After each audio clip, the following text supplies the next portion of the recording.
नमस्कार मित्रांनो, पुन्हा एकदा तुमचं स्वागत करतो आपल्या मराठी हक्काची यूट्यूब चॅनल जर्नी विथ निखिलमध्ये।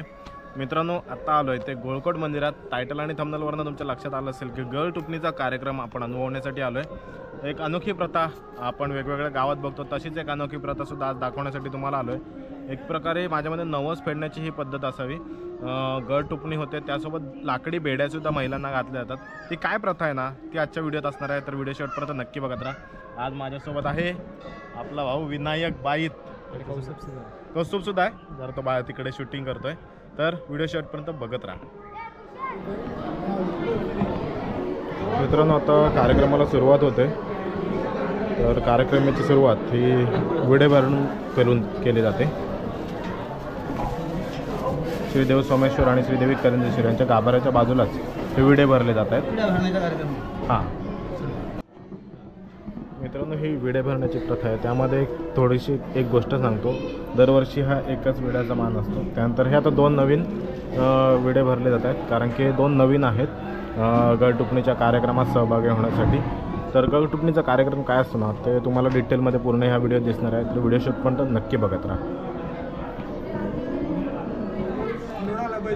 जय माझी गाव वगैरे जाऊन त्यांना आयटीला उपास वगैरे मानवर जय म्हणून त्यांना चूक बोल झाले हे ते काय असं बाजू त्यांनी आपलं काही नाही ते एवढं आमचं पार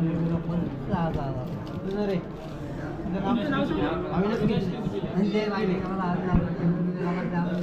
उपास वगैरे आहे त्याबद्दल मान वगैरे माझ्या हातून काही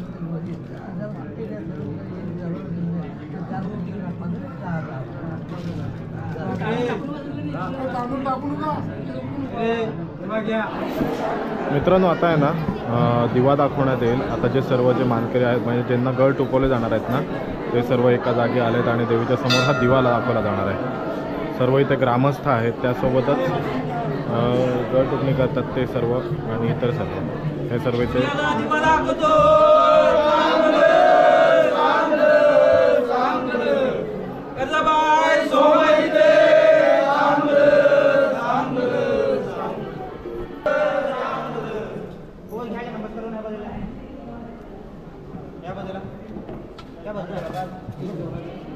नवस असेल त्यांच्यासाठी दिवा लागतो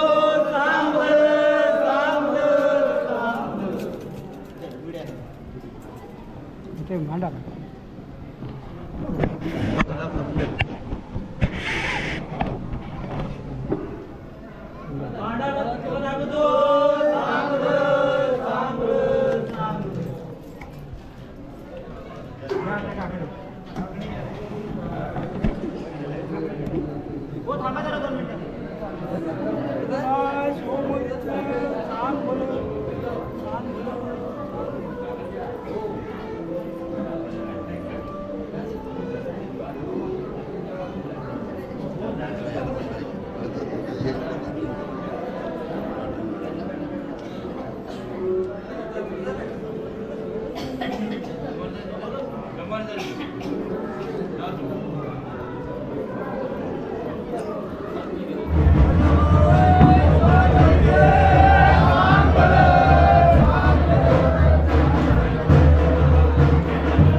तर मित्रांनो, आता आपण सर्व उत्सव बघितला आणि उत्सवानंतर आहे ना आपण ह्या कार्यक्रमाची रूपरेषा दिवसभर कशा पद्धतीची असेल ना ते विश्वस्त मंडळात आपले कम्युनिटी मेंबर आहेत त्यांच्याकडनं जाणून घेऊया.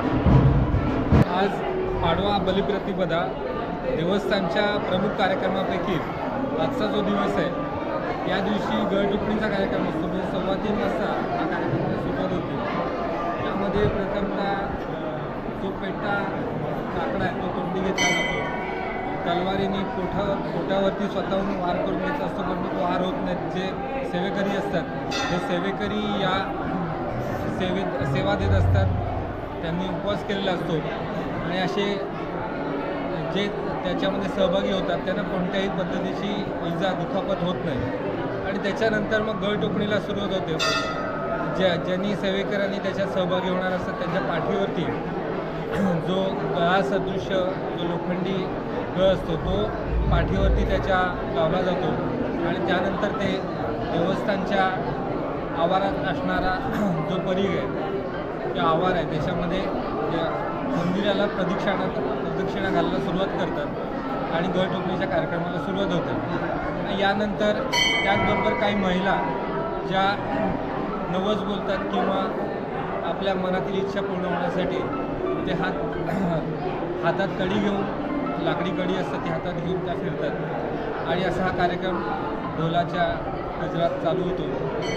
आणि त्यानंतर ज्यांच्या पाठीवरचे जे गळ आहेत हे गळ थोड्या वेळात निसटतात आणि त्यानंतर मग ते त्यांच्यापैकी काही लोक हे प्रदक्षिणा घालतात. ही प्रदक्षिणा घालणं, लोटांगण घालणं याला फार मान आहे आणि फार कठीण आहे. कारण ह्या जमिनीवरती स्वतःच्या भोवती फिरत देवीच्या या आवारामध्ये मंदिराला प्रदक्षिणा घालणं हे फार विक्रीचं असतं. परंतु फार पूर्वीपासून ह्या लोटांगणाची प्रथा आहे. याच्यातील काही जी मंडळी आहेत ही 20 ते 25 प्रदक्षिणापाठ घालतात. आणि आपण आत्ता बघितलं असेल की त्याच्यातल्या सेवेकरींना एवढ्या प्रदक्षिणा घातल्या. आपण जरी नुसतं चालत असलो आणि फिरत असलो तरी देखील आपल्याला दम लागतो. तरी देखील हे आपल्या स्वतःच्या भोवती जमिनीवरती फिरत असतात तर देखील त्यांना त्याचा त्रास होत नाही.